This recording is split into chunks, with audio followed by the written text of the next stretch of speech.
Good afternoon, everyone, and for today's video I'll be showing you how to make some no-bake granola bars. Let's get to it. Alright, so in one bowl you're going to do your dry ingredients. So I measured out 1 3/4 cups of the oats. These are gluten-free oats from Thrive. And I'm just going to add just a pinch of salt, maybe 2. Then I'm just going to add a teaspoon of my cinnamon. And just stir that together, and then we're going to get started on our wet ingredients before we combine them all together. Alright, and now you're going to start with your wet ingredients. First, you're going to start with a cup of sun butter. I use sunflower seed butter that is school safe. It's also soy free. You can use any type of nut butter or peanut butter that you like. I'm going to add the half a cup of honey. You don't have to be exact with this. If you feel like at any point it might be a little bit too much of one or the other, you can judge as you go along.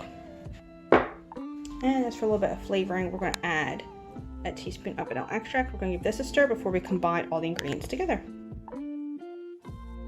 And I'm just going to slowly stir in my oats a little at a time and combine them all together.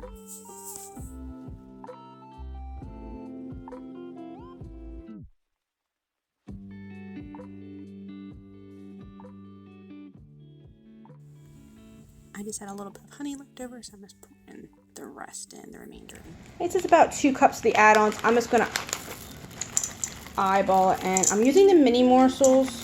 You can use the bigger morsels. Some do recommend if you're going to add things like dry fruit or nuts to give it a cut, like a little bit of a chop before you add it in. I'm also just going to add a little bit of a sprinkling of my roasted sunflower seeds.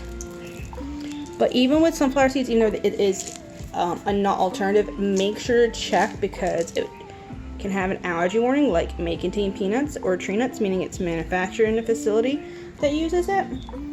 Some dry cranberries in as well. Even with the dried fruit, always check the manufacturing information because it can be made in a facility. And I'm going to stir this in. Alright, and once all your add-ins look like they're evenly distributed, make sure you don't need to add any more. You're going to now put it in your parchment-lined baking dish.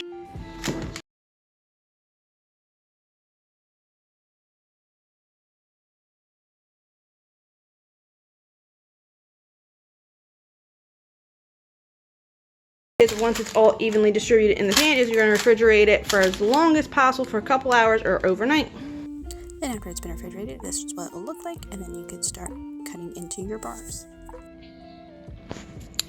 And once it's cooled and you've cut them into your desired size, you can serve them as is or wrap them up individually. You can put some in the freezer or in the refrigerator, take them individually for snacks for school or for an on-the-run breakfast. I hope you enjoyed today's video, and until next time, stay well and goodbye.